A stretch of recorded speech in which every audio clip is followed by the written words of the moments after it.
Don't know where to start. It can be overwhelming, even paralyzing. So let's fix that. Welcome to Simply Cyber, a community of tens of thousands of aspiring and active cybersecurity professionals focused on networking, knowledge sharing, and professional development. I'm Dr. Gerald, Auger, Chief Content Creator at Simply Cyber, inviting you to get the answers to your cybersecurity problems with hundreds of cybersecurity videos answering your frequently asked questions, interviewing industry experts, and live streaming daily cyber threat briefings hosted by me. Now get the stories and insights you won't find anywhere else.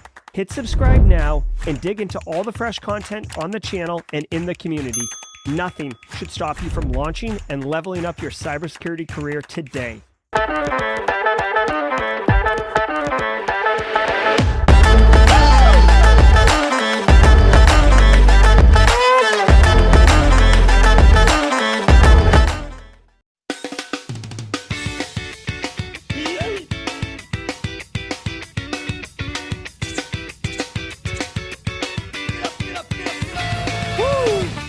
What's up, everybody? Welcome to the stream. It is Wednesday, September 13th, Worldwide Wednesday.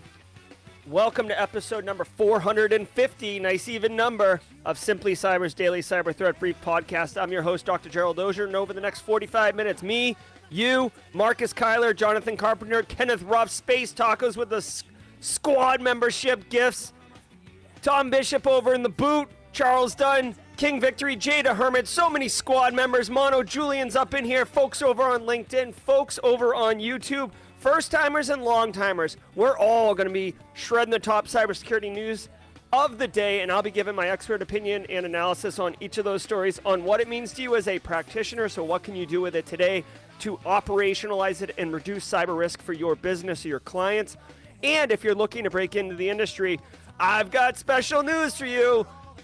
All of what we're covering today and tomorrow and every single episode of the Daily Cyber Threat Brief podcast is going to deliver value to you. It's going to give you exposure to different concepts, terminology.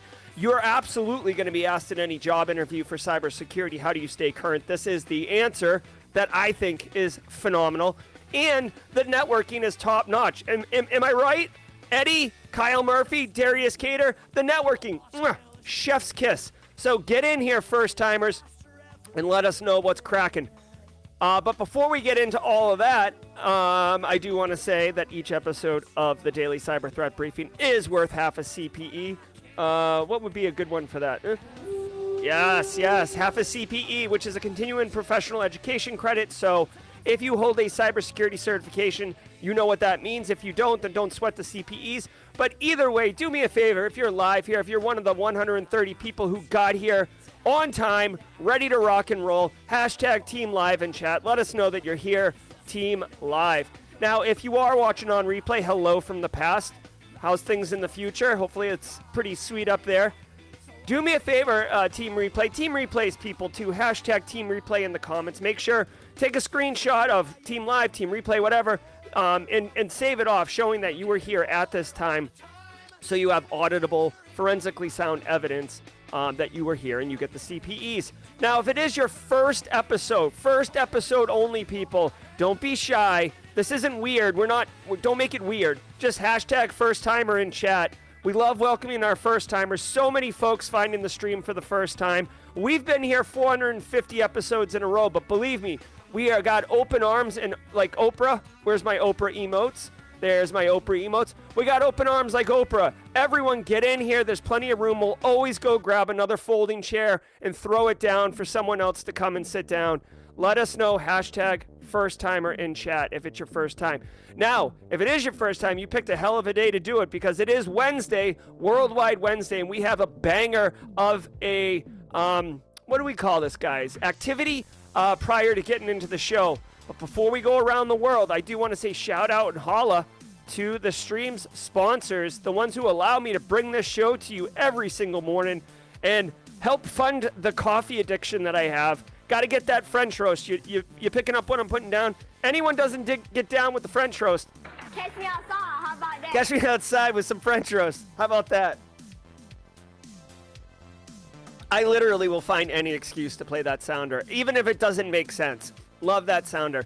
All right, hey, Barricade Cyber Solutions is dedicated to helping businesses from cyber attacks and recover from the damage done. Cyber attacks can cause massive issues for businesses and send dedicated, hardworking business owners into turmoil.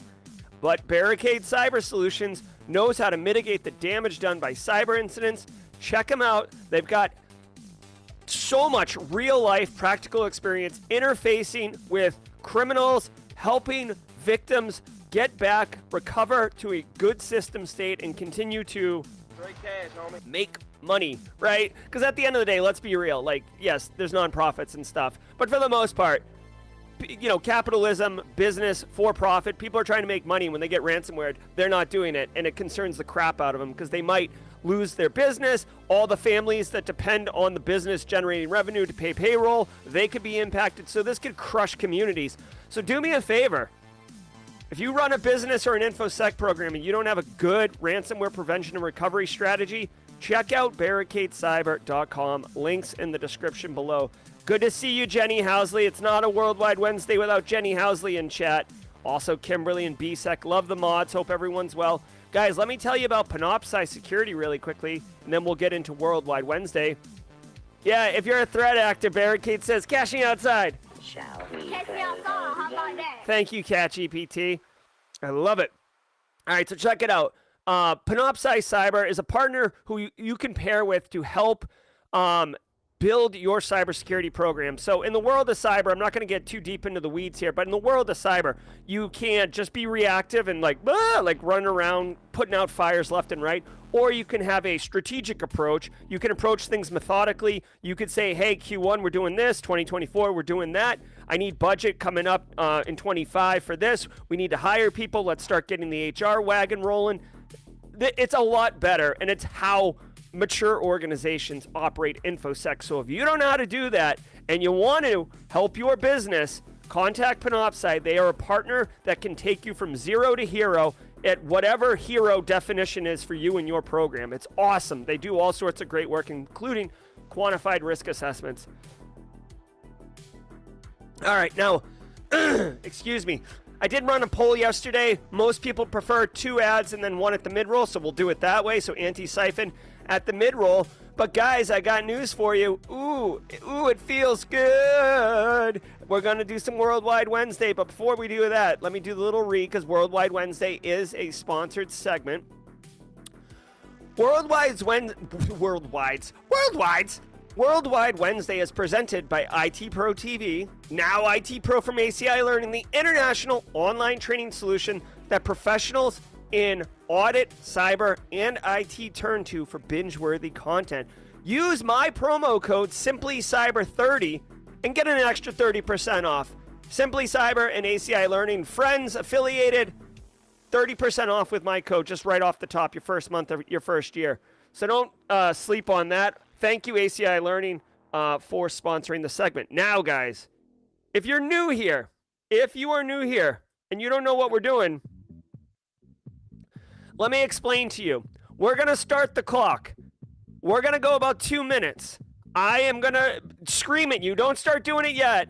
I'm going to scream at all of you to tell me where you're at right now, live. Every single Wednesday, we try to see if live, right now at this very moment, we have international presence in every continent, including Middle East and Central America. Now, I hope South America's online, because we usually struggle with South America.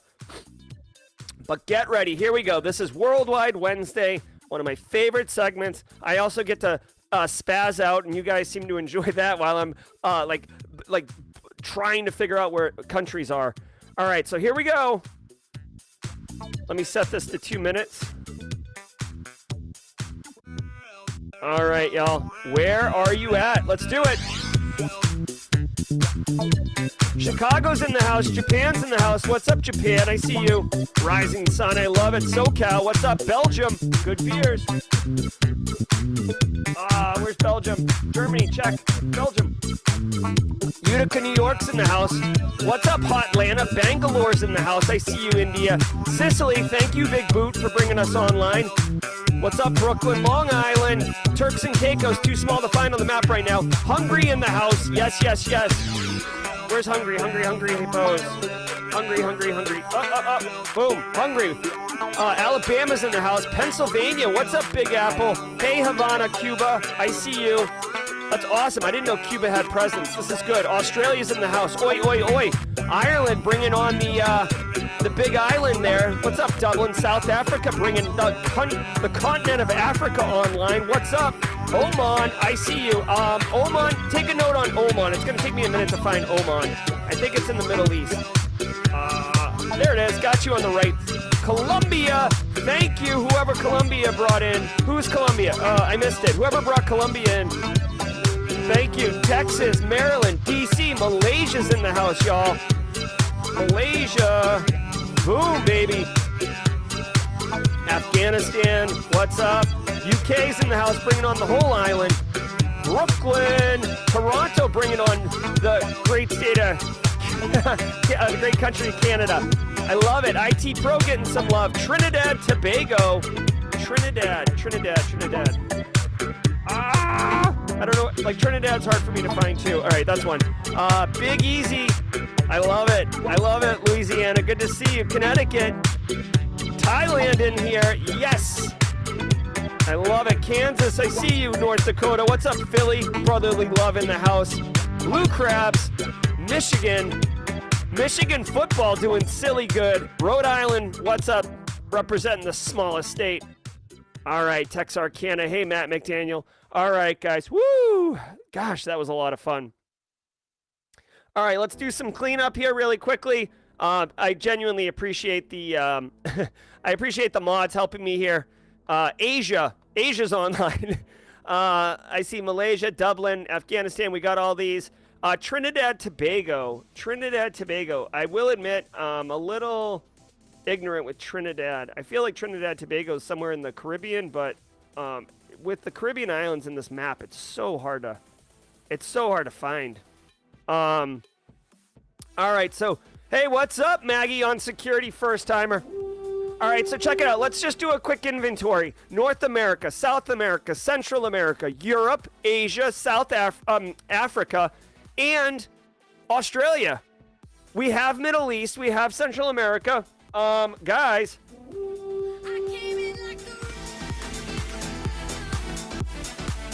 We did it. We went around the world. Congratulations, everybody. Turkey with a late throw-in from the top rope.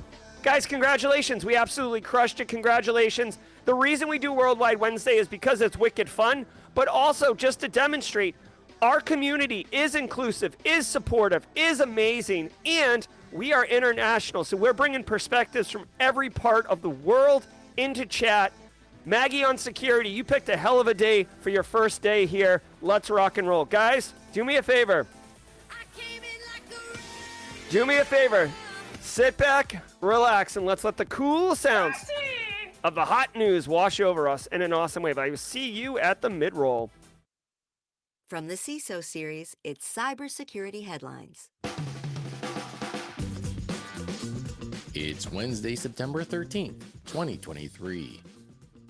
MGM Resorts, slot machines, and ATMs disrupted by cybersecurity incident. MGM Resorts' main website is down, forcing visitors to make hotel reservations over the phone and use third-party booking companies to buy tickets for shows and attractions. The hotel and casino giant revealed that it's investigating a cybersecurity incident which has also reportedly disrupted the functioning of ATM machines, slot machines, and the hotel's card key system, locking some resort guests out of their room. The company says it's engaged external cyber experts to investigate and has notified law enforcement. MGM clarified in a tweet that dining, entertainment, and gaming facilities are all operational. Yeah, don't worry. They'll still be able to take your money. It's just awkward for them to take your money.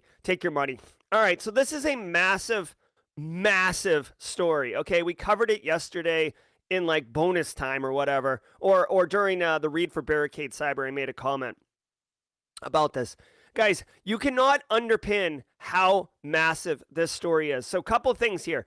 And again, I'm no expert on all of this, but in the world of like Vegas and casinos and, you know, straight cash, homie. MGM Resorts is like MGM is one of the two bigger ones. I think Caesars is the other one, right? So it's not just MGM Grand Hotel. It's like MGM owns like half of Vegas, right? And I think Caesars owns the other half of Vegas, right? So they make it, trust me, dude, Vegas is like straight up veneer and made to look like you know, opportunity and fun, but it's not. But okay, so like the strip I'm talking about, there's a plenty of Simply Cyber people in Vegas that are awesome. So I'm not downplaying Vegas. I'm just talking about the way that the casinos paint Vegas. MGM Resorts has massive amounts of data, okay? Spending habits, how much money, how frequently, and they've gotten hit. They do not say ransomware, but let's be real. For all intents and purposes, they're still calling it a quote-unquote cyber incident. We've talked about that on the stream before. Mono Julian with the super chat. Thank you so much. Did we just become best friends? Yep. Thank you so much, Mono Julian. Yeah, being reported that this isn't confined just to Vegas. So it's MGM Resorts in general, which is an international company with international properties. But I just want to focus on the Vegas thing for a second. So first of all, it's a cyber incident. I've said it on the show before. You really want to be careful before you call it a breach. Because when you say the word breach, certain mechanisms start playing out that you can't stop or control or pull back in. It's absolutely a breach. In the report, and I skimmed the story. Oh, by the way, I don't review or research any of these stories prior to going live. So, like Maggie on security as a first timer, you should know that this is like straight up my initial thoughts. It's definitely a breach. I don't know why they haven't said breach yet, but it said in the story that Jack Dorsey and Justin Bieber's personal information has already been leaked online. This, for all intents and purposes, screams ransomware. They are down in multiple places. Data has been exfilled and put online. I'm sure if somebody is a threat intel person in here, or trolls around on the dark web, they may even have more information on what threat actor group has committed this particular crime. So it's a big one. Second of all, when we talk about ransomware, okay, and I know I've beaten it to death, but when we talk about ransomware, there's prevention and there's recovery. Your prevention is 100%. So you should, like MGM, I'm sure, spent a ton of money on prevention. And they probably spent a ton of money on recovery. So the fact that they're not recovering quickly is very interesting to me. Okay, the average recovery time of a ransomware incident is about 5.5, 6 days. So even when you're a massive, business with deep pockets and lots of people, it still takes a few days. There's no magic button you just hit and like instantly recover, okay? Third thing I want to point out, and this is probably the most interesting one to me, is who the threat actor was. Dude, MGM Resorts is a massively wealthy company. They print money, right? Like they have infinite money. Like, hold on. I just wonder if I can even like look at this. MGM Resorts annual revenue. Just let's take a guess. All right, so it's actually less than I thought. They only made $14 billion last year, which sounds like a lot, right? Which sounds like a lot.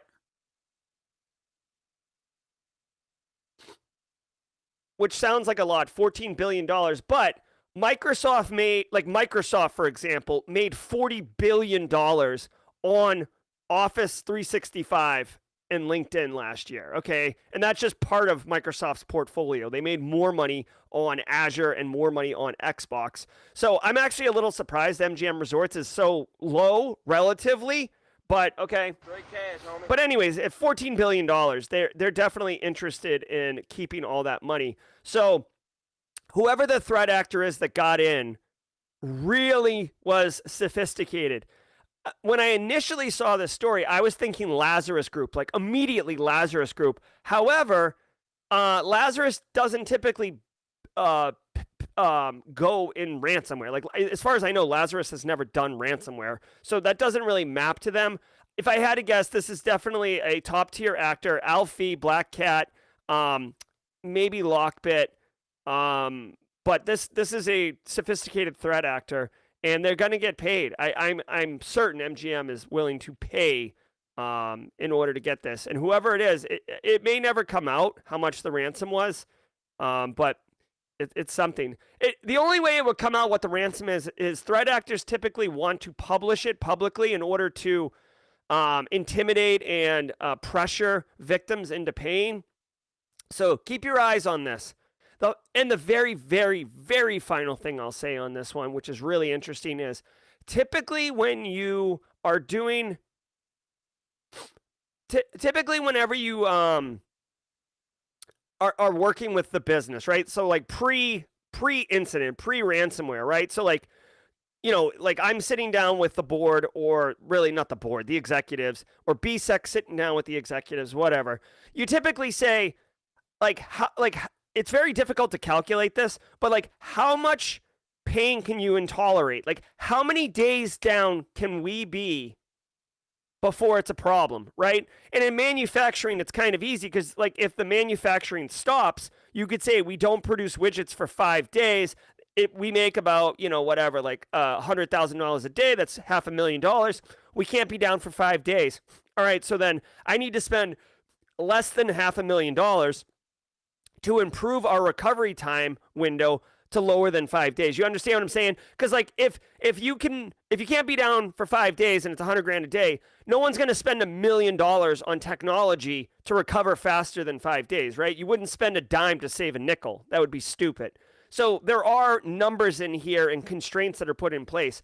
For this one, I really wonder how much money MGM Resorts is losing per day for this incident. It has to be a big number, right? People can't play slots. Slots make infinite money for these guys. People can't book a hotel appointment or reservation right now online. You know what most people do when they can't do something? They go to a competitor because I want to go to Turks Caicos. MGM Resort site's down. Oh, here's another one. Let's go there. Oh, this looks nice. MGM is hemorrhaging money right now. It's crazy.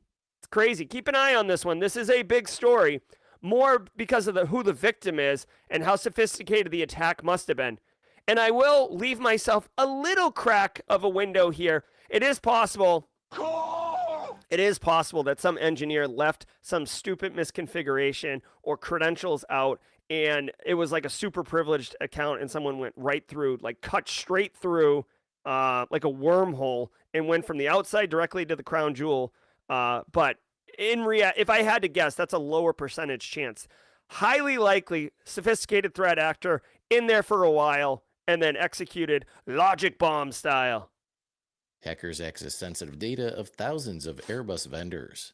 Data allegedly belonging to aviation and aerospace manufacturer Airbus was leaked on the dark web by a hacker dubbed US DoD. The hacker allegedly accessed data of 3,200 Airbus vendors, including contact details such as names, addresses, phone numbers, and email addresses. US DoD said they exploited employee access from a Turkish airline to acquire access to the data. It appears the victim downloaded a version of the Microsoft .NET framework, which was infected with Redline info-stealing malware. A sample of the leaked data on breached forums shows that Rockwell Collins and Talus Group were among the affected vendors. US DoD is the same threat actor that leaked the FBI's InfraGard database back in December and claims to be a member of the ransomed cybercrime group.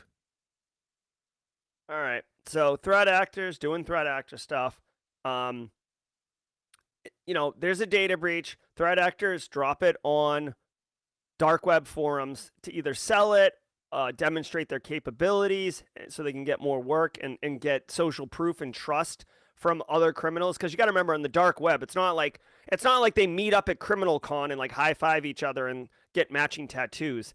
Like, it's all anonymous. So you need to like establish cred in these dark web forums, so you can get, brought into like more sinister things and prove that you're not a Fed or something, or a narc, right? So this is what's going on. Okay, like the InfraGard database. The story isn't even about the InfraGard database being leaked, although this particular hacker did do it. I don't see how it says FBI hacker leaks sensitive. Let me see really quickly. Again, I don't prep for this stuff, so I'm kind of confused here. Why is this an avoidable breach? See, this is weird. Here's the okay. So two things. One, I hate when they do this. Okay, like just really quickly, it pisses me off to no end. I hate when they do this. This title is misleading. It wasn't an FBI hacker. Like, what are you talking about? A threat actor hacked an employee of a Turkish airline. Do you see this? An employee from a Turkish airline. That is not an FBI hacker. Like, what are you talking about? Some Turkish airline employee had access to Airbus's data of personal information or whatever. I don't know if it's Airbus, schematics or Airbus employees or Airbus customers, whatever it is, and they leaked it online. It's relevant because this particular threat actor also hacked the FBI InfraGard, okay? So I guess they're saying that this hacker previously hacked an FBI database and now they're hacking and leaking sensitive Airbus data. To me, like, words have meaning. Context matters. This is not an FBI hacker. This is someone who hacked the FBI, right? It's just, I don't know, man. I know it makes sense. I know it's actual, but yeah, clickbait. I hate it. I hate it. It almost dropped a bomb. Sorry, Kennedy. Sorry, Jaden. Like, just, it's annoying to me, okay? It's annoying. Okay? And I guess for what it's worth, it's worth noting, don't just read the title and then make an assumption on what the story is. So anyways, the TLDR here, big company got breached, data leaked. Okay, like, welcome to a Tuesday, like, in normal life of InfoSec. The only other thing I want to say really quickly, and it's worth noting, is, can we see this? You see this avatar right here, or this profile? If you see this one right here, if you see this is legit. Like, for some reason, I don't know why, but like, if you're like a legit hacker on dark web forums, like, you use this avatar. Like, I see this all the time, but it's only for like legit threat actors. Like, if you use this avatar and you're not legit, you probably get flamed by the legit hackers. I don't know what it is, and I don't know if, like, this is just my experience, but guys, this, to me, does anyone else see this? Like, it's like always this one. It's always this one. It's like as soon as I saw it in the story, I'm like, oh wow, yes, yeah, that's legit right there. It's like a stamp of approval. All right, let's move on. Crypto Queen's sidekick sentenced for $4 billion scam. On Tuesday, co-founder of the OneCoin cryptocurrency scam, Carl Greenwood, was sentenced to 20 years in prison and ordered to pay back $300 million. Authorities say the scheme cost more than 3.5 million victims, a total of $4 billion worldwide. Greenwood was the main marketer of the Ponzi scheme, convincing victims to purchase crypto packages and convince others to do the same to earn commission, despite the fact that OneCoins were entirely worthless. Ruja Ignatova, who has been nicknamed the Crypto Queen, was charged with fraud and money laundering back in October of 2017, but boarded a commercial flight to Greece 2 weeks later and has not been seen since. Ignatova is currently on the FBI's most wanted list. All right, couple things. One, super chat, James McQuiggan. Did we just become best friends? Yep. My man, James McQuiggan. Congratulations, James. James McQuiggan getting a talk accepted at B-Sides Charleston. B-Sides Charleston is on November 4th. It's not next month. It's November 4th here in the Low Country. Also, not to steal thunder from James, but I'm keynoting B-Sides Charleston this year. So you can, if you go to the conference, you can, we can high five James McQuiggan, me, you. I know Casually Joseph's going to be there. Eric Taylor might make an appearance. So I'm just saying, B-Sides Charleston's going to be lit this year. So definitely don't sleep on that. Congratulations, James. Super happy to hear it. And maybe we can arrange for you to come into the Buffer Auger Flow studio and we can do a live stream podcast, you and me. That'd be fun. Okay, so Crypto Queen's right-hand man sentenced to 20 years. Guys, first of all, Regulators! I'm a crypto evangelist. I love it. All right, so love law enforcement's kicking holes in speakers, pulling the plug, and then jetting. I love this. By the way, this is also like no honor among thieves, guys. So Crypto Queen, this woman who basically created some BS cryptocurrency called OneCoin. It was worthless, never worth anything, and then elicited a get-rich-quick scheme where you could buy these coins. People inflated it, affiliate marketing, Ponzi schemes, unbelievable returns. And this guy, what's his name? Carl Greenwood, he was like the chief marketing officer for selling crap, basically. And it would be like, oh, like, look at all the money I've got. Okay, so this was 2017, 2018. He's going to prison for 20 years. Good. Second of all, I feel like the day of NFTs and cryptocurrency scams and all that crap is slightly behind us. People have wisened up. FTX has collapsed. All the NFT rug pulls people have suffered. Dogecoins, these stupid things. CryptoZoo with that Logan Paul dude, right? It's just scam central. And these people should be held accountable. It was a freaking Wild West run on the market.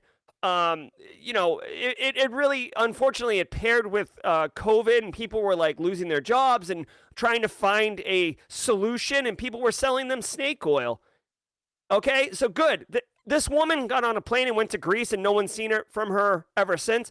I hope to God there is a task force at Interpol who is looking for this woman, and I hope she doesn't sleep well at night.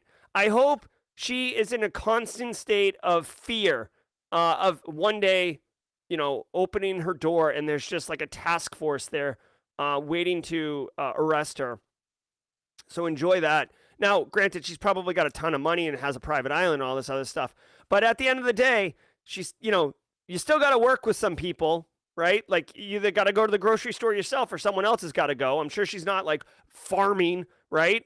So people know where she is, and eventually the money runs out. And when the money runs out, allegiances run out. So I'm hoping at some point this woman gets popped.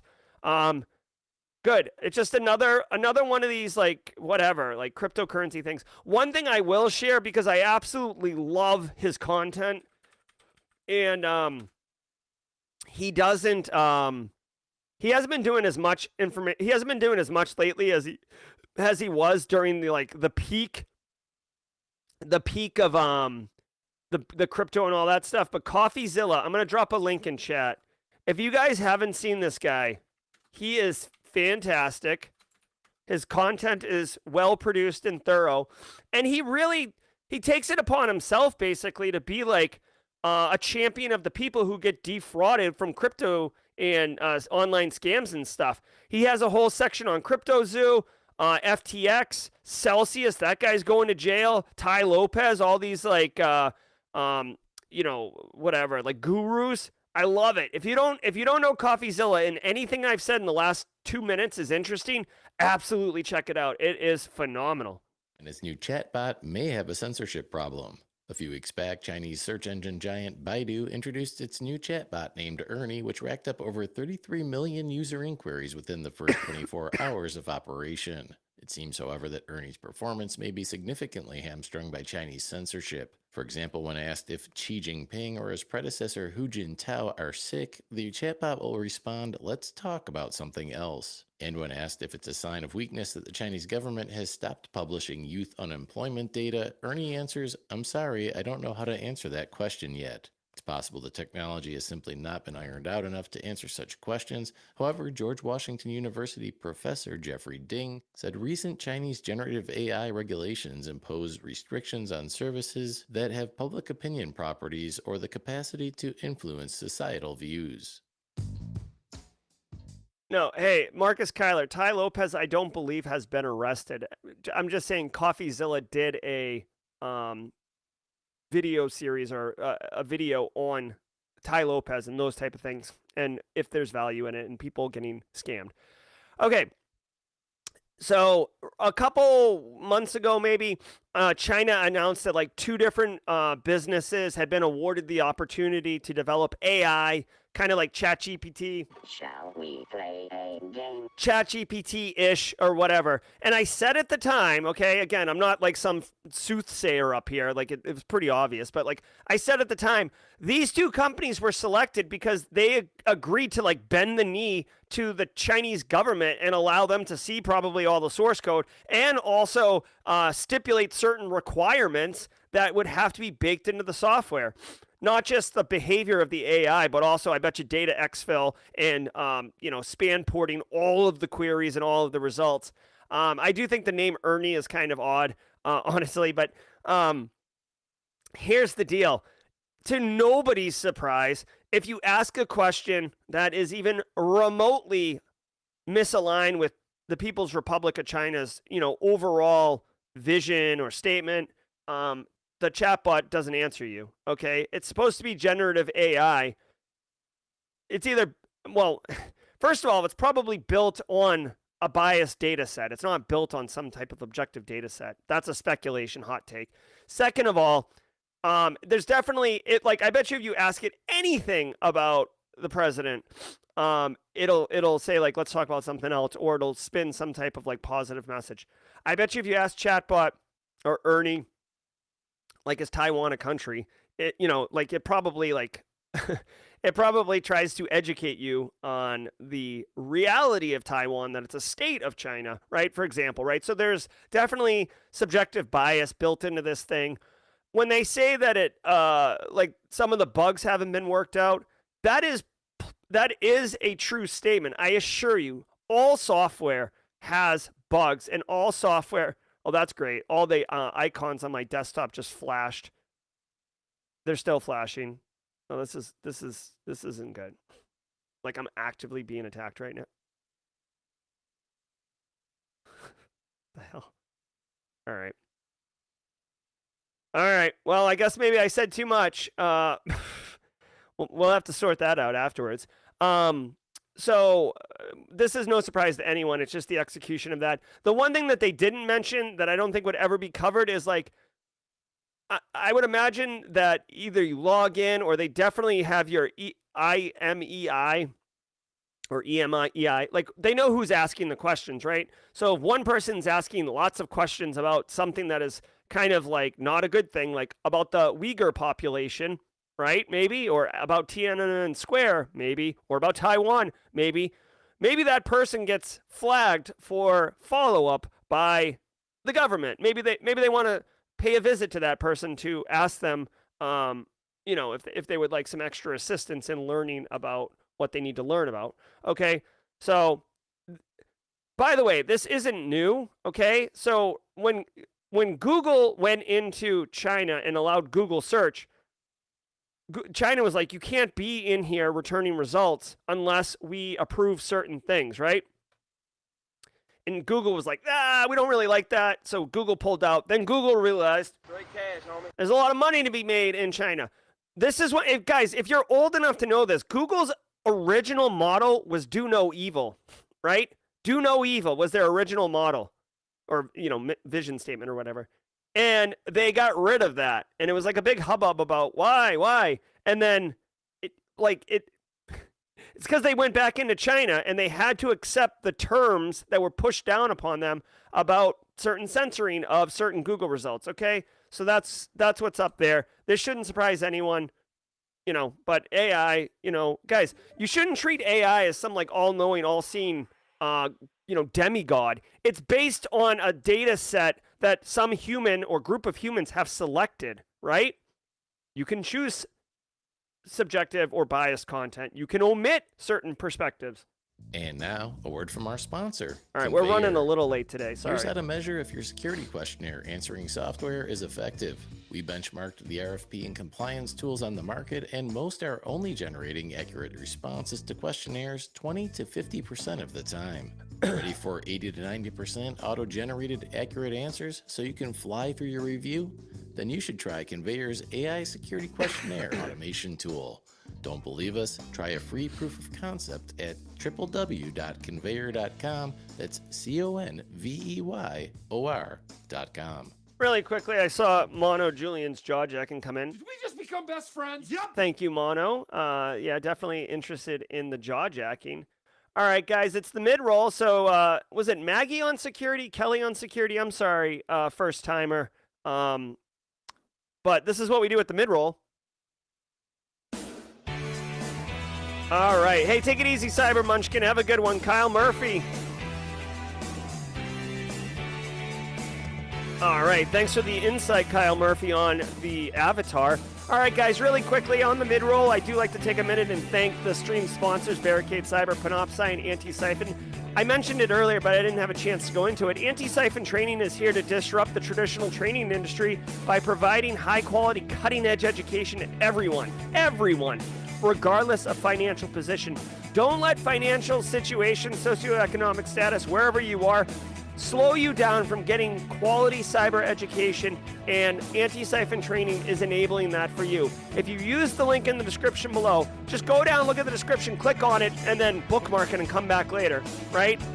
You can go to training, pay what you can training, and Antisyphon has several courses that are pay what you can. If $0 is what you can pay, then $0 is what you can pay. Don't sleep on this training, and I want to call out specifically that starting next Monday, John Strand himself, who's a really, really amazing instructor and very knowledgeable cybersecurity professional, will be hosting live Getting Started in Cyber with Black Hills and MITRE ATT&CK. So if you're looking to break in, if you're new to the industry, hell, if you're just got the time, even if you've been in the industry, this is definitely worth a sniff. Go check it out. Black Hills, Antisyphon Training, great stuff. Thank you to the sponsors. Okay, also want to say to all of you, if you're getting value from the stream, if you're getting entertainment value, pay it forward to somebody else tomorrow who might find the stream for the first time by hitting the like button today. If you like this stream, hit the like button. It's a small action. It takes 2 seconds, and what it does is it will trigger the YouTube algorithm to go tell other people who are looking for cybersecurity content that we're here and you all like cyber content and you like this stream. This is how we grow the community. This is how we get more first timers. So please do me a solid and hit the like button. Do somebody else a solid, someone we haven't even met yet. Guys, the Simply Cyber Community Challenge continues to chug on. Sean Porter has the baton. Sean Porter is in chat. Sean Porter, please tag somebody in chat, please.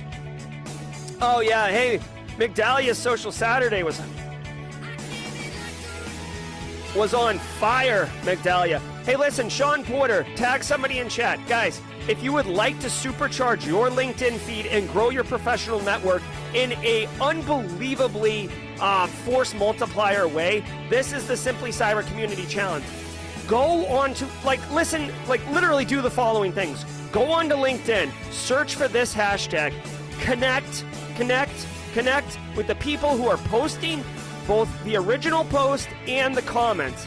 Then comment on each post. You will get picked up on the Peloton and people will start connecting with you. This isn't a cheat where you grow your network with a bunch of fake bot accounts. Everybody that's connecting with you is legit cyber professionals, part of an inclusive, supportive community, and we rock. We are growing like we're a squad is what we are. So you could go on. I promise you, ask anyone who chat who has been taking this challenge seriously. Their network is awesome. Their LinkedIn feed is basically just straight up value, cybersecurity resources, supporting comments. It's amazing, okay? So don't sleep on the Simply Cyber Community Challenge. Sean is looking for a volunteer. Giddy up on that, Sean. Migdalia, you were big on Social Saturdays. You want the baton? Let us know. All right, guys. We already did Worldwide Wednesday. Maggie on security asking. Sean's asking about it. Let me see. Let's see what's up. Maggie, Migdalia, who wants it? All right, I got to keep going. You guys sort out who gets the baton. Thank you very much. Let's keep rolling. CISA offers free security scans for public water utilities. The U.S. Cybersecurity and Infrastructure Security Agency has announced it's offering free security scans for critical infrastructure facilities to help protect them from cyber attacks. The The program was co-developed with the Environmental Protection Agency, Later, Water Leon. Sector Coordinating Council, and the Association of State Drinking Water Administrators, and CISA has requested that all drinking and wastewater system operators enroll. As part of the program, CISA will run weekly scans of a facility's internet-exposed endpoint vulnerabilities. It will then run subsequent scans to confirm whether the water utilities have taken steps to mitigate the issues. Oh, that's cool. All right, so guys, okay, first of all, obviously, Jen Easterly. By the way, I'm doing the Cyber 101 course, and I had a whole, I had a whole section on CISA, and obviously, I mentioned Jen, right? Okay, like, I don't have an unhealthy obsession. I'm just saying the woman does her job like a boss, okay? She's really, really good at her job, and I fully appreciate that. All right, guys. CISA continuing to deliver excellence for the public-private sector community. If you are working in critical infrastructure, you definitely could take advantage of this. If you're working in water utilities, I'm looking at one really specific member of the Simply Cyber community who's definitely listening right now. If you're working in water, get on this, okay? They will scan your network weekly and send you a report card. Now, two things here. One, this is mad value, okay? You set it and forget it. You get this weekly report. I love it. It's visually digestible. You can definitely share this with management. It looks like you're kicking butt. If you're water utility plants are typically underfunded. They typically don't have a massive group of InfoSec pros running around. So this is a way to get more staff and more help. All right, Migdalia's got the baton. Love it, Migdalia. Thank you. All right. So definitely take advantage of this. If you're critical infrastructure, reach out and definitely take advantage of this. Now, having said that, I want to point out something. Oh, excellent. For the individual who I'm talking to right now, I would love feedback. So the person in chat that I know has actually reached out to them. So I would love to know as a follow-up how this ends up working. But here's the deal. I want to tell everybody this really quickly. Here's the deal. Once you have visibility and information, you need to take action on it. Okay, this is a major issue that people do all the time. And really quickly, Migdalia, if someone doesn't explain to you, I will explain at the end what to do. But let me share, like, this is real, okay? You can go on to CISA, you can ask for this weekly scan, you can get this email, and everybody's right as rain. Let me tell you a reality, okay? You've got to remember this, okay, professionals and aspiring professionals? This is a reality. This is wicked easy. You send an email, you give them some IPs, the weekly emails come in. You throw your shoulder out, patting yourself on the back because look at what I did. I've advanced my program. Here is where the work actually begins, though. Once you have visibility on something, if you're not taking action on it, if you're not working it, if you're not at least making the decision to accept the risk of it, then you're being negligent, right? If you get this weekly email and then you get popped because something that's covered in here, when insurance companies come in or when management comes down and they're like, how did this happen? Did we know? And it's like, yeah, I mean, we've been told for 6 months that we've had this problem. Then they're like, and you decided not to say anything? Like fired or like, you know, whatever. Like, you see what I'm saying? So I use vulnerability management as an example. But the thing is, whether it's vulnerability management or you hire a third-party pen tester to come in and pen test the crap out of something, your enterprise or an app or whatever, and they're like, here's a list of all the horrible things we found. You really should fix it. And you're like, thanks. And then you throw it in a trash can and you check the box that says, we have annual pen testing. Well, when you get hit, and management's like, what about the pen test we did? And they're like, oh, yeah, no. They said that this was here. And they're like, that's gross negligence. That is unacceptable. So even though this is I'm not saying don't do this so you can have plausible deniability. What I'm saying is be mindful that this is step one of like a 5-step process. A lot of people do this and then they celebrate and take off early on Friday to go get tacos. Because they're like, yeah, look at me. Pretty infographic, donut charts, brah. And it's like, no. All you did was kick the lid off the top of the box, and now you can see all the creepy crawlies. The work now begins. Okay, so be mindful of that. I see this happen all the time. All right. Jacking attack exposed thousands of GitHub repos. Checkmark's researchers discovered a new repo jacking vulnerability in GitHub that could have exposed over 4,000 packages. Repo jacking allows attackers to publish a rogue repository using an old repository username after the legitimate creator changes the username. GitHub implemented a namespace retirement control, but the researchers were able to bypass the mechanism by leveraging a race condition with an API request issued almost simultaneously to create a new repository and change the account's username. The researchers recommend avoiding use of retired namespaces and checking code for dependencies that could lead to hijacking of the repository. Wow. Okay. This is actually super clever. By the way, made me think of this instantly. Of course, I'm an 80s kid, so instantly thought of this. Like, I don't know if anyone else thought of this, but like, repo jacking. Yes, that's Emilio Estevez as probably a 19-year-old bad boy.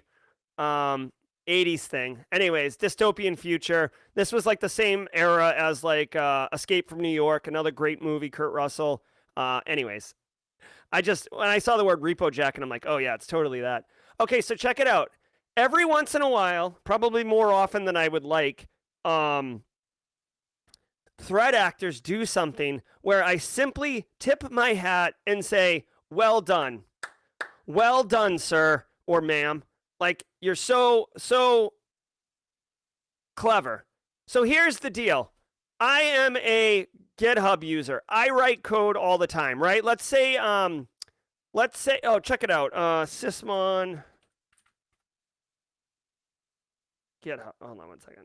I just want to give you like a real example here. GitHub. And plus, this is a wicked good tool, okay? Swift on security. This is a really well-known GitHub repo. Swift on security has a Sysmon config file that you can download, okay? Sysmon's awesome. You can use this profile. Now, check it out. Everybody goes here. Everybody goes here and downloads this. This thing's probably got like, tens of thousands of downloads, if not more, okay? Now, let's just say, for example, Swift on security changes their name. Maybe there's a trademark. Taylor Swift comes in and is like, no, naughty, naughty, naughty, and like throws a million lawyers at Swift on security, and he has to change his name, okay? So, changes it, continues to post.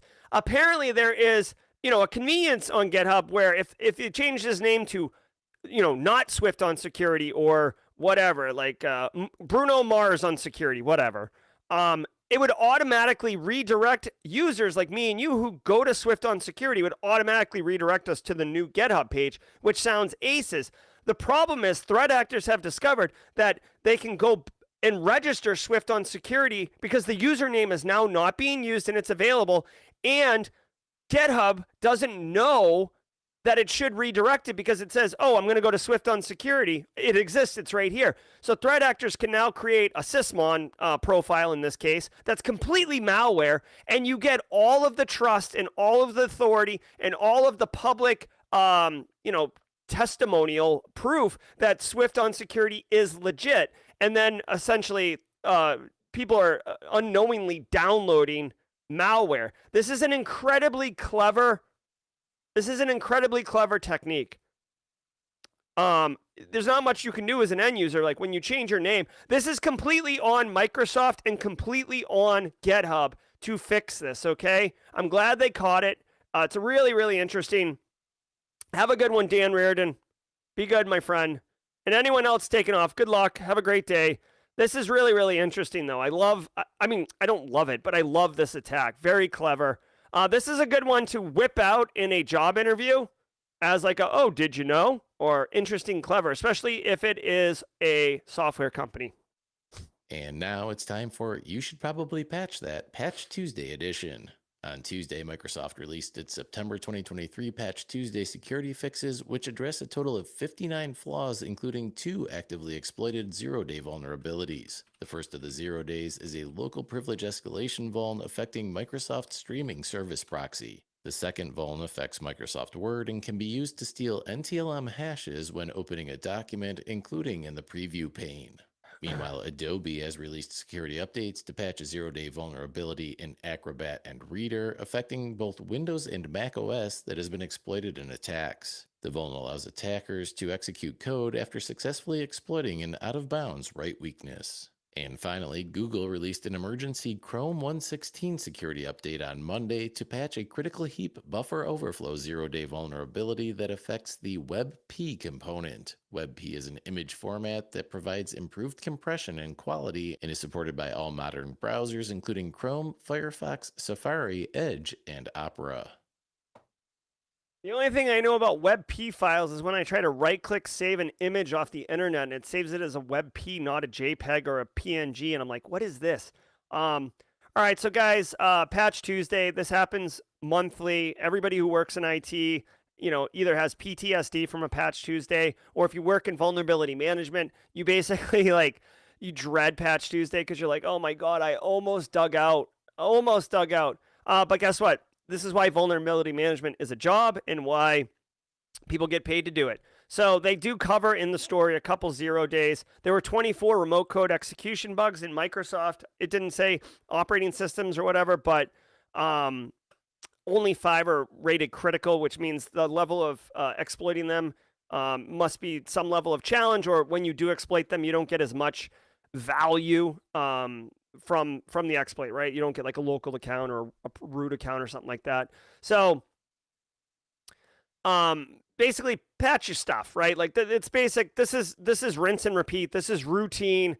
Patch your stuff. They do mention, I would argue, I am a Google Chrome user. They do mention 2 critical Google Chromes. I have my Google Chrome set to auto update, but I will take action because they said something here. Take action, take a minute, make sure it updates. I would encourage you, like a lot of organizations can do endpoint management, right? Automatically patch Windows systems and stuff like that. But a lot of organizations can't patch apps, right? I mean, sometimes you can, but like I can't force a Chrome update. So this is a good opportunity to, if you're I'm a big fan of weekly messages to the business about cybersecurity awareness related things and making it like one thing and snackable, right? Like you want to be ever present in the minds of end users, but you don't want to be like beating them over the head with a 45 slide, word wall deck, because they'll just tune you out. But for me, I like one message, very simple, very succinct, 2 sentences once a week. Hey, what's up? It's Jerry from InfoSec. Here's your, knowledge bomb of the week. This is a great one you can always throw in there. Hey, just remember, like you got to patch your apps, your OS, your devices, everything. Apple just released a major update. Here's how you update Chrome, right? Like whatever, like make sure you update your stuff, right? So just be mindful of that. Plus, by educating end users to patch their own personal things, you're getting them into the behaviors of patching cyber hygiene, understanding the value. And by the way, if you have like 98 tabs open like I do, you got to bite the bullet. You got to suck it up. And you know what? Hit update, refresh the application.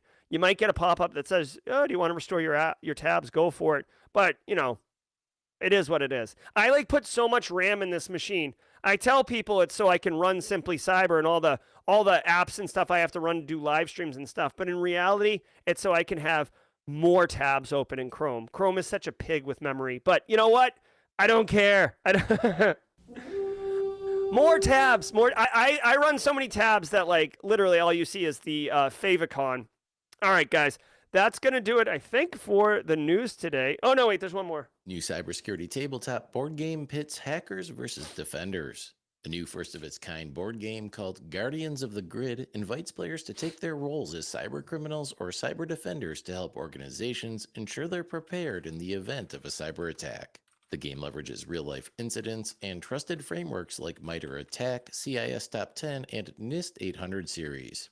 Guardians of the Grid was created by Aaron Weissman, Chief Information Security Officer at Mainline Health, who was hoping to raise $20,000 on Kickstarter to launch the cybersecurity game. The All or Nothing crowdsource funding campaign will run until November 10th. And that does it. All right. So I hate to hate. Okay, so let me try to be objective first. This is really cool. Tabletop exercises. And if you don't know, so let me talk to someone who hasn't worked in industry for a minute. Tabletop exercises are the activity of pretending a incident is happening, usually a ransomware, and then talking through oh, here's what we do, or here's an injection. Like all of a sudden it's our data is being leaked on Pastebin. Now what do we do? You ask the executives, when do we call in? You ask IT, what do we do? They say we restore from backups. It's all right, hey, junior analyst, do you know how to restore from a backup? It's an opportunity to flesh out where your problems are, okay? And so this is good for that, and I look forward to trying to play this game on SC Cafe. I do want to point out, though, that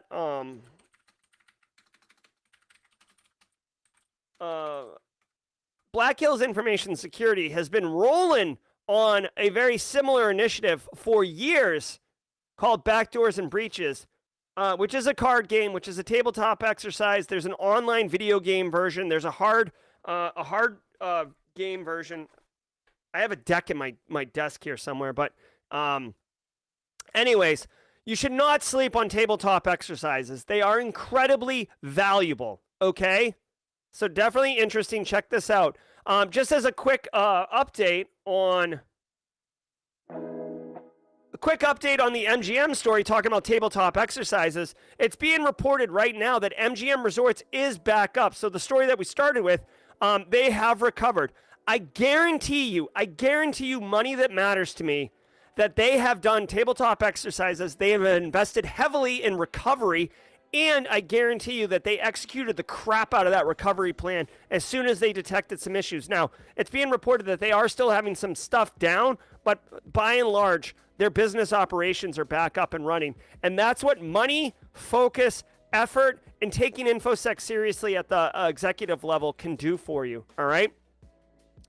All right, if you were here just for the news, I bid you good day. I do want to share one quick thing with everybody. One of our own Simply Cyber community members, a really wonderful professional, Samantha Snellen, has been nominated for I think it's Rising Star Award. Here, yeah, I think she's been nominated for the Rising Star Award. But if you would like, vote for Samantha Snellen. Now, if you don't want to vote for her because you don't know her, that's totally cool. But if you do know Samantha, if you have seen her in chat, if you've interacted with her on Discord, then consider voting. We're not trying to influence or sway this vote or competition. All I'm saying is I'm making you aware of it. I saw it in Discord. I logged in. On top of Samantha, there's actually some other people in there, like Eric Bellardo, who I know, and I know what he's done with Raices. So I voted for him. Okay, so choose your own adventure. I just make it available to you. If you would like to vote, please go check it out.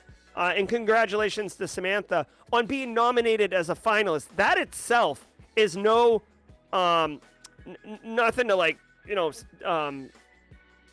not appreciate, okay? So straight crushing it. So we're all for you. Okay, guys, if you were here just for the news, where are we? If you were here for the news, holla, holla, holla. And I would like to tell you that I thank you very much. We'll be back tomorrow at Thursday, 8 a.m. Eastern Time. If it was your first time today, I hope you enjoyed it, and I hope you return tomorrow. And if you're a regular long-timer, I hope you tell a friend to come join us tomorrow.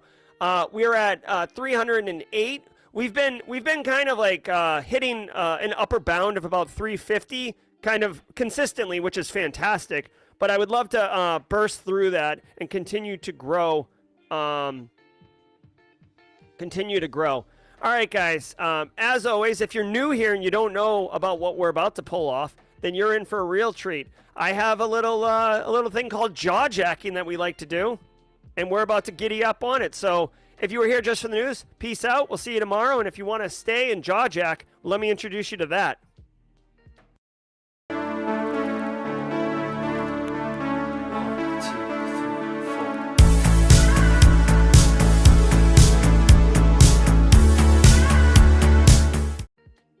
what's up, everybody? Welcome to Jaw Jacking. I am your host, Dr. Gerald Auger, and what I'm doing up here is flapping my gums, answering as many questions as I can.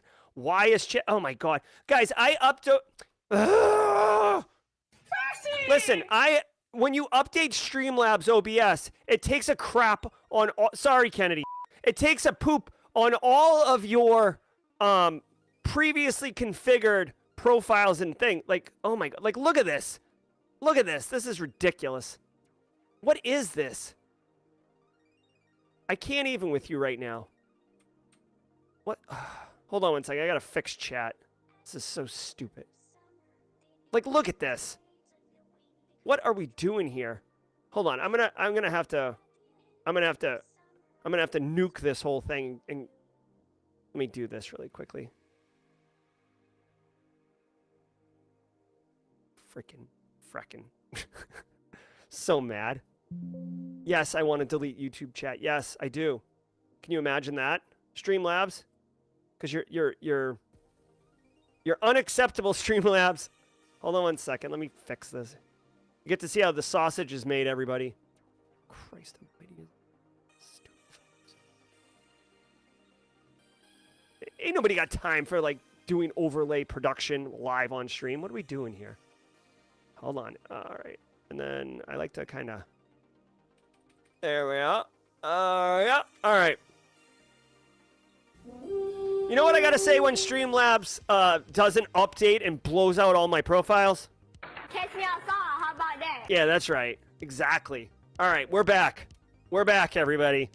Looking at chat, I'm going to hang out and answer questions. Get some good music going. I've done A+. Okay, so Abdullah Niazi says, I've done A+, Sec+, CISA, some Linux certs, some Azure certs. Do I have to go straight to OSCP or do I have some other entry level before going OSCP? Wow. Okay. So Abdullah is targeting OSCP. OSCP is the Offensive Security Certified Professional. It is a more senior level pen testing cert, which anybody can take. You do not have to have like 5 years of experience. If you get it, you get it. It is a very desirable cert. There's a lot of opportunities that it can open for you. You've done a lot of entry-level stuff. You got experience to cloud, Linux, all that. All I would say is two things, Abdullah. One, there are junior-level pen testing certs. EJPT is one. TCM Academy has one. I think it's called JPNT, which I would recommend. If you want, go get those. If you feel ready for OSCP, then go do it. Nothing should stop you. You can go at OSCP. I will say it's a very hard exam on purpose, so be careful with that. Ive St. Lawrence says, I passed the Pen Test Plus yesterday, so grateful for the community. Yes, yes, Ive St. Lawrence. Congratulations. Love it.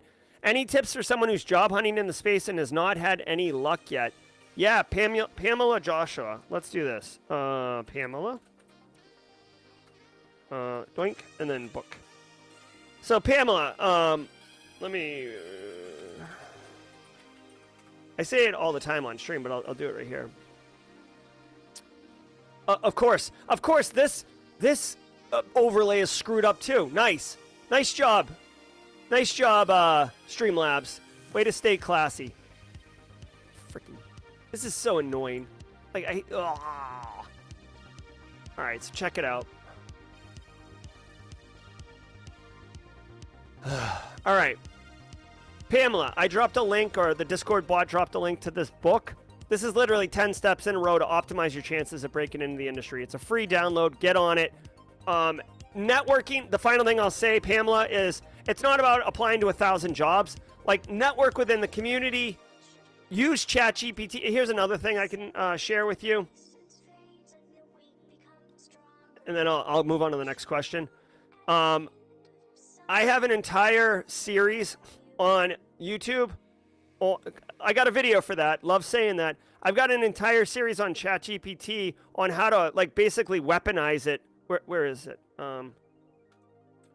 on how to like weaponize it to improve your resume, to write custom cover letters, to adjust your resume for certain jobs, etc.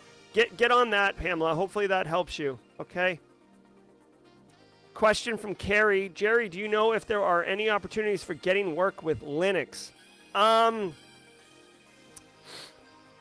Yeah, I mean, so I guess what I would say to Carrie is if you're going to look for a Linux job, you would want to go, you would become a system administrator in a Linux environment. So a lot of larger organizations, they run Windows for their endpoints and for their workforce and for, you know, whatever. And then they'll run Linux for their, you know, infrastructure, right? So a sysadmin will be like Linux focused if you're, you know, typically a larger enterprise, right? Smaller businesses now are leveraging cloud and stuff like that. So you'd want to focus more on cloud than Linux. But that's pretty much, in my opinion, like the one area that you could look to for using Linux creatively. If someone else has thoughts around Linux, but that's pretty much it where I would think to go. Jonathan Knox saying, Jerry, I'm starting a new role on Monday in the cyber strategy and planning department for a pretty major organization. Looking forward to it. Nice, Jonathan. Congratulations. Super pumped for you. If I may, Jonathan, if I may, I know you didn't ask for this. You were just sharing your win. But if I may, and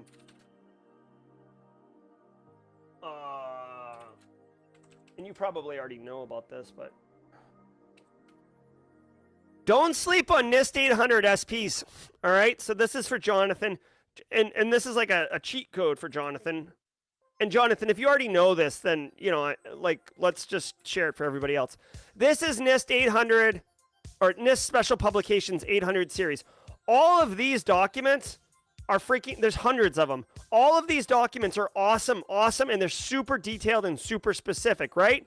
So, like, let's say Jonathan's first task of business is like, they're like, hey, Jonathan, you're working in cyber strategy and planning right now. Let's talk about how we should be thinking about, I don't know, what would be a good example? Vulnerability disclosure, right? Like, well, we want to set up a bug bounty around here. What do we do? And you're like, oh, no problem. Give me a few minutes. Doink, right? Whoop, whoop. You just read this thing, and now it's like you're supercharged, right? Also, obviously, ChatGPT, but I'm just saying, don't sleep on NIST 800 SP. Oh, hey, Jonathan, thank God you're here. We've been running infrastructure on-prem forever, and we need to move to the cloud. We're really concerned. We don't know what the heck we're doing. No problem.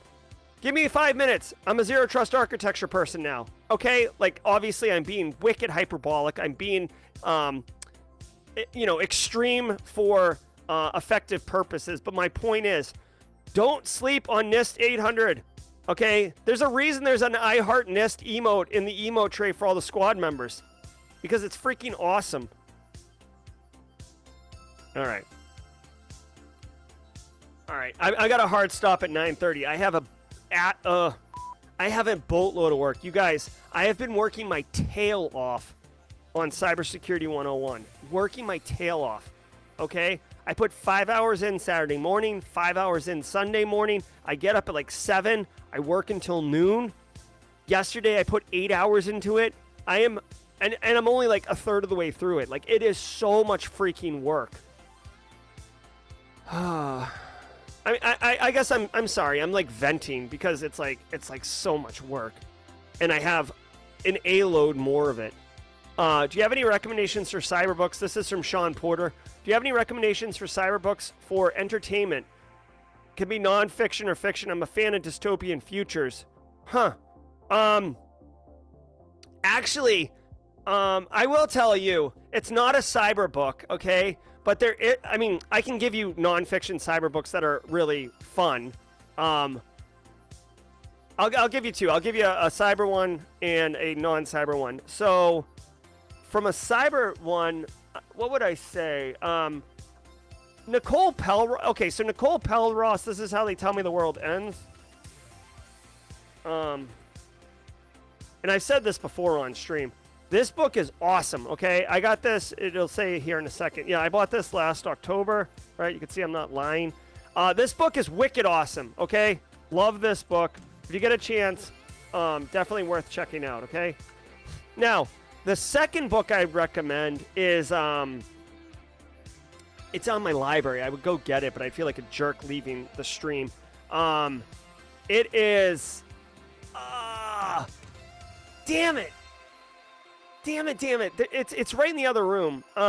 It's basically a book from kind of like a science fiction writer guy. He does great work. And basically, it's there.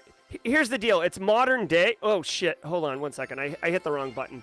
It's modern day, but there's a government agency that is responsible for controlling technology that's like too advanced. And they've basically been hoarding all this amazing technology. And then the guy who's in charge of it, like, begins to weaponize the technology, and he basically turns evil. And it's really, really interesting. So it's like having to fight. Our main protagonist is having to fight through somebody who has, like, massive technological advantages over them. I can't remember what it's called, but it's so good. And it's like an author who's, like, written multiple books like that. If you guys want, I'll I'll leave the stream and go get it. But in fact, I'll tell you what. I'm gonna go to 9:30, but then if you want to wait, Sean, I'll go grab it really quickly for those people. Okay, thank you for my shout out today. That was awesome. Oh, of course, Samantha. Ferrays is the CEH worth doing, even if it just gets past HR. So if it gets you past HR, absolutely. Otherwise, I don't know. I wouldn't say so. I will tell you this. I've seen this meme, and hold on 1 second. This isn't it. Oh man. There's a really, really, really, really funny there's a really, really funny meme. Here, I'm gonna show it on stream, okay? There's a really funny meme. This isn't it, but like, have you ever seen this meme before? Right? The guy's getting meddled, he bites it, he kisses the girl, he, middle fingers to the world, celebrating, and then he's like on the bottom of the podium. I have seen this meme where the blue guy is CEH, and then it's like the first guy's Pentest Plus, the next guy is EJPT, and then all the way up to like PNPT and OSCP. So I have seen that, and I felt that actually resonated. So I'm not saying I don't own a CEH. I haven't studied for the CEH. From what I know from people in industry who have, do this for a living, the CEH is not seen as amazing, okay? Now, if CEH did add a practical hands-on part to their exam, that may have changed. But back in the day, it used to be a multiple choice question exam, and practitioners were like, dude, to do pen testing, you have to get hands on keyboard and pop boxes. You can't do that. Thanks, King Victory. All right. Do you have any videos about starting on GitHub? Gabe Lister asks. I do not, Gabe. I do have a GitHub. I'm not very good at it. So definitely not my, I don't have videos on it. Sorry. Really quickly, what's this? Okay. Again, shout out. Thanks to the mods. Toss a coin to your mod. Thanks so much, mods, for continuing to support the stream and helping me deliver the jaw-jacking segment so smoothly. Sean Peralt says, hi, Jerry. I present ransomware investigation to mentors and C-level. Hi. I have to present on ransomware investigation. C-level will be there, prospective bosses. My angle is the impact on an organization. Any suggestions to add value and stand out, Sean Peralt asks. Yeah, Sean. If I was going to add value, I would do two things. You are focusing on impact. So here's what I would do. One, Sean, I would add these three things. Just shooting from the hip here. These three things. One, I would include a slide that explains the business model from the threat actor's perspective. These are C-level people, so you know what they understand? Straight cash, homie. They understand business. So make sure you call out how the business model works, and specifically ransomware as a service affiliate model, right? I think that that's really going to be intriguing to them, that it's not just a gang of like 5 dudes working out of a cafe in Belarus, but it's like anyone anywhere who wants to get paid today can join up as an affiliate. So it increases the threat landscape and the likelihood significantly, and a lot of people don't know, like executives, they don't know about that, and it's very alarming. Again, so this is a way to get their attention. Second one I would include is the impact, which you're doing, obviously, but don't sleep on, NotPetya was, well, hold on. So exfiltration of data is like a new model. Ransomware breaking stuff is a thing, but the impact can be greater than just like, losing your keys and stuff like that. You can have stuff pushed online. There's regulatory impacts if you're healthcare. I don't know what organization you're in. And then the third thing I would point out, usually you want to give them some type of solution or salve on like how to reduce the pain of a ransomware attack, and mention tabletop exercises potentially. Okay, just some thoughts. Okay. Also include from impact. Include a couple examples of businesses going out of business. That's always, pretty interesting. Like, oh crap, like we could literally go out of business because of this. Yikes. All right, Migdalia, who's got the baton today. Gerald, I took a cybersecurity apprenticeship. I want to do PCI or GRC. I'm taking your GRC class on Teachable. Any advice? Yeah, no, absolutely. So PCI and GRC will align with each other if you're going to become a PCI auditor. You can help an organization, typically larger organizations that take credit card transactions, making sure that they're PCI compliant. Retail, obviously, but like, don't sleep. Like, I worked at a medical university for years, and you know what? They take credit cards too. Also at universities, the school bookstore, they take credit cards, right? Maybe the bursar's office takes credit cards for tuition payments. I don't know. So PCI and credit cards are all over the place. So don't think that it's reserved for retail only. But a lot of times I have found particularly PCI is like a niche knowledge base. Like either you have it or you don't. And when you do have it, like I said, I worked at MUSC, a medical university center, for a while. We had one guy on staff who knew PCI. And anytime something PCI came in, I had a choice. I could go learn PCI or I could just throw it over to the fence to him. And 100% of the time, I threw it over to the fence to him. So if you can get that knowledge, you can become like a key resource for that information. In fact, Medallia, if you really wanted to, this is like way beyond the scope of your question, but if you really wanted to, I don't know what the space is for this. I haven't really seen it, but you could actually go completely YOLO and become like, like a content creator, an online, personal brand around PCI cybersecurity, right? Answering questions, clarifying myths and misnomers, and then, launch into that direction if you wanted to. Okay. Obviously, and GRC is awesome. I love me some GRC. How long does the GRC course take? How long does the GRC course you offer take to finish? Kenneth Lowy asks. So Kenneth, I'd say it's like 8 hours of videos, maybe 5-6 hours of labs, if you want to do the labs correctly. If you wanted to, you could put it on 2x speed and just plow through it. You could finish it in a day. Would I recommend that? Absolutely not. Here's the deal. The GRC course isn't tied to some like certification or something like that. So if you're taking it, you should be taking it to absorb the knowledge. That course, which I might add, I get criticized all the time for the price of that course. The price being too low, by the way, not that it's too expensive. I get criticized all the time. That GRC course covers extensively all the things that you would be expected to know or execute on at an entry-level position. Like, it walks through all the different processes and phases and stuff like that. So the reason I say that is because it takes as long as it takes, Kenneth, for you to absorb the knowledge and then be able to explain it back to someone. So like after you take the course, if I sat down and said, hey, I want to do information security awareness, how do I do that? You have the tools to be able to answer that question in an effective way if you got out of the course what you needed to get out. So I would say all of that, practically speaking, I think I put a 2-week schedule or 3-week schedule in the introduction of the course to kind of help students be successful. So go for it. Sorry, Kennedy. Yes. We might need a sorry, Kennedy emote, honestly. Jerry, please help. Presenting. Oh, I see.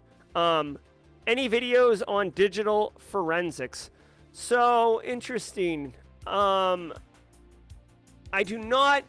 I think the only video I have 2 videos on video forensics, but they're not very good video. I mean, they're good, but they're not maybe what you're looking for.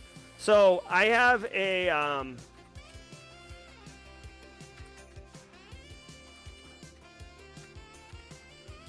I have this video right here. This week's episode. This is an old one. You can tell by, oh my God, look how old this is. Like, my office is totally different. My fierce beard though, Jerry. Nice. This is a video where I interview Eric Venema, who is a law enforcement officer who retired and became a digital forensics guy. And he talks about digital forensics as a career path. Okay. Also, oh my God, Haiku, Pro, Kittens, Mittens. I have this video here. I have this video here, right, which is me doing a digital forensics capture the flag lab, but I don't have like a walkthrough of using Autopsy or a walkthrough on FTK. You would have to go to a different channel on that one, unfortunately. So hopefully that's useful. Not my wheelhouse. You know, I have done digital forensics academically, but not professionally. I'm just you. Guys, we got 4 minutes left. I'm just you. I'm planning to take COISA this November before it expires. I'm still about to begin my study. Any recommendations? I give the same advice for all certification study.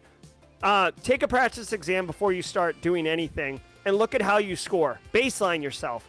Then do the regular studying. This is my approach. Do all the studying, right? Then take the test again.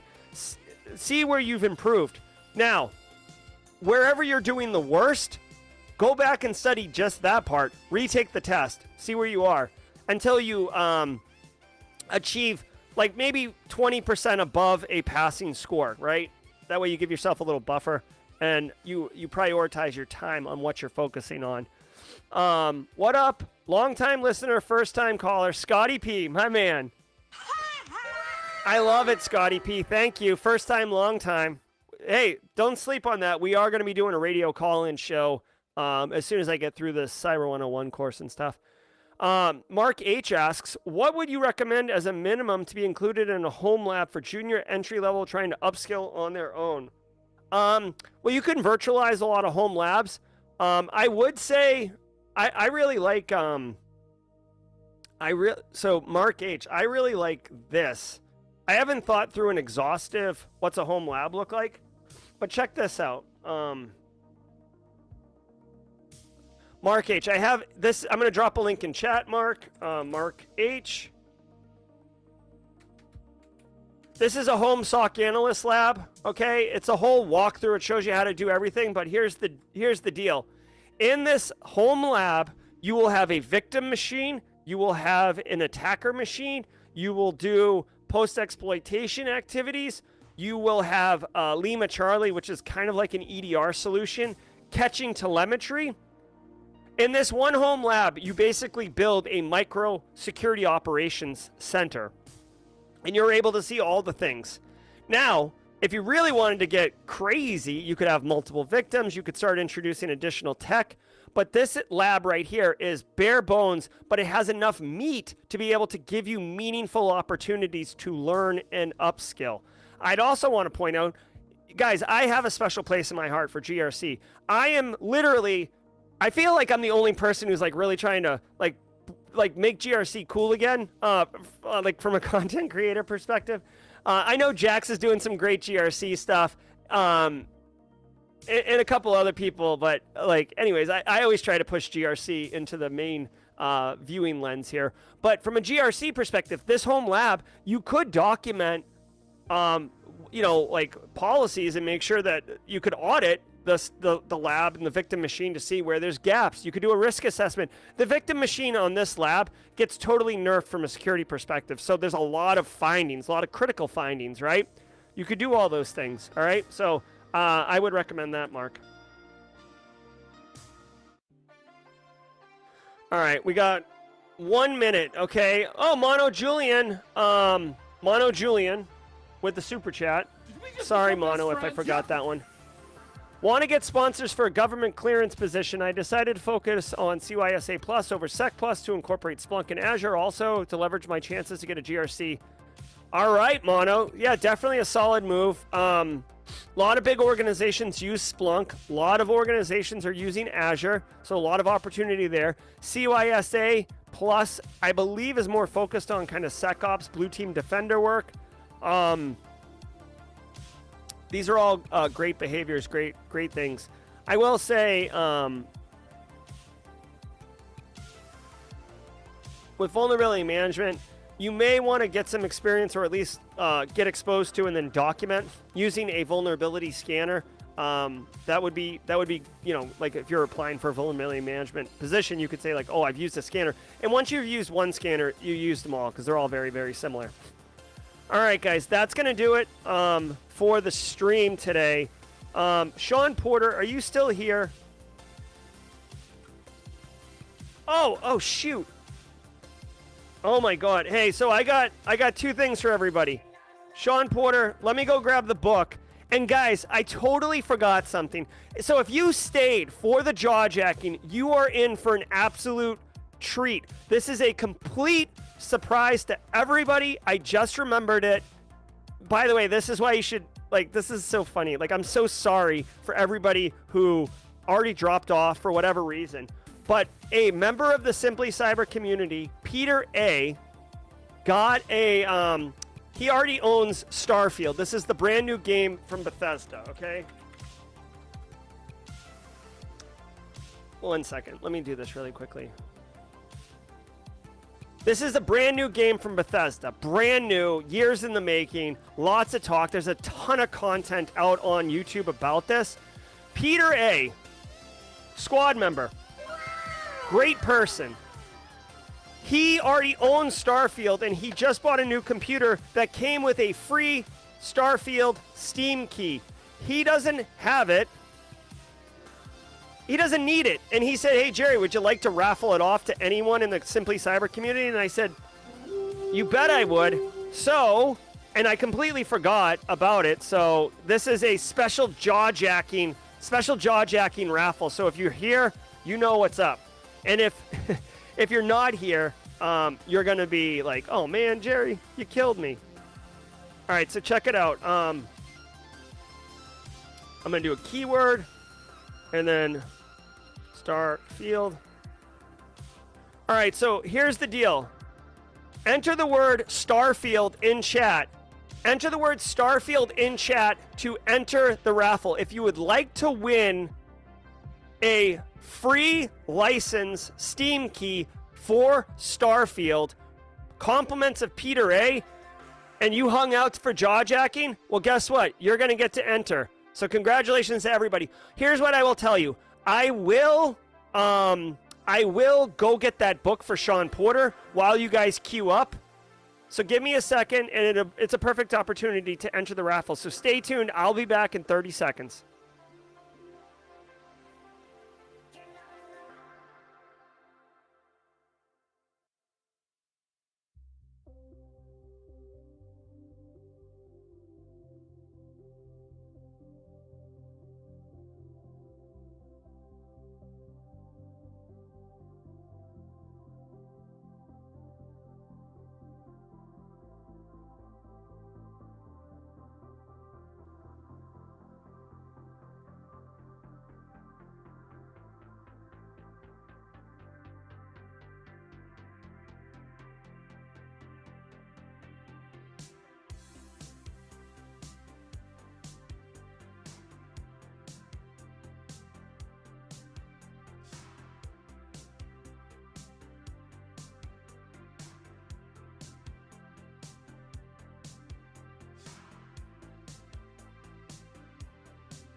All right, welcome back, everybody. Hopefully you guys have all entered. It looks like right now we have 62 eligible people, so we'll give it one more minute. I couldn't find the book for whatever reason, but I believe I found I have a pretty, not to say like whatever, but I have a pretty big library, and it's not where I thought it was.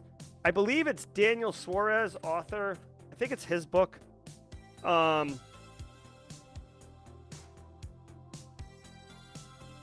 Here it is. Yeah. Daniel Flux, Influx. I'm almost positive this is what it is. Yeah, see, look, I purchased this book in 2018. I'm almost positive this is the book, okay? I love Michael Crichton. Yeah, this is the book. So, Sean Porter, if you get a chance, Influx by Daniel Suarez is the book. Very fun, very, very cool, very, very interesting, very, very complex, super cool. All right, guys, let's go.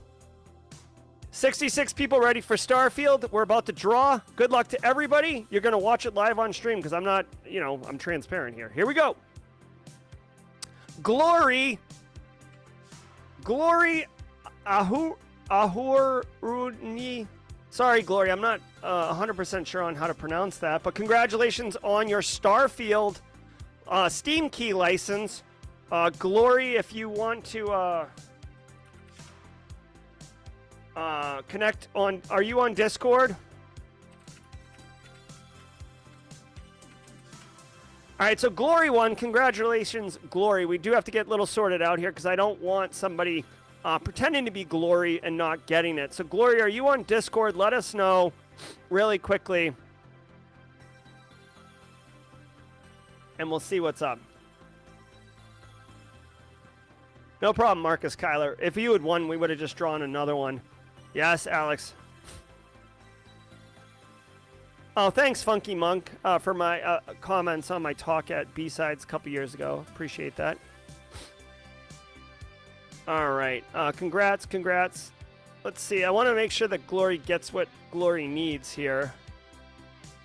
Yeah, so Glory, do you have access to the Discord?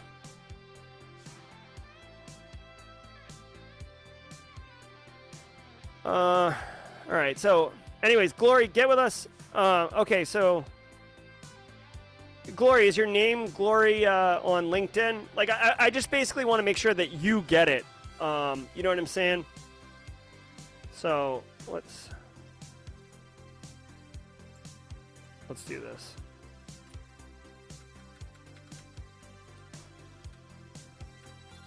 Let's see if she's on LinkedIn.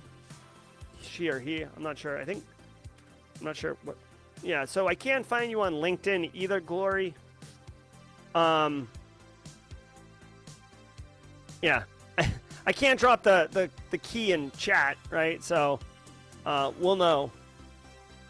All right, guys, I got to boogie out of here. Glory, get with us. Yeah, actually, like, let's give it a second. I do want to be able to get Glory the prize that Glory won.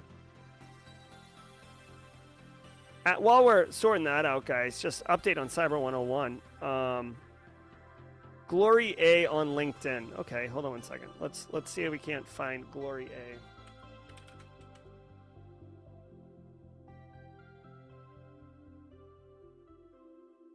All right. Are you in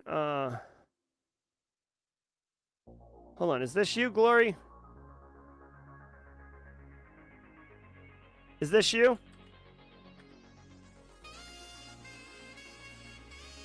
Is this you, Glory, right here? Let me know.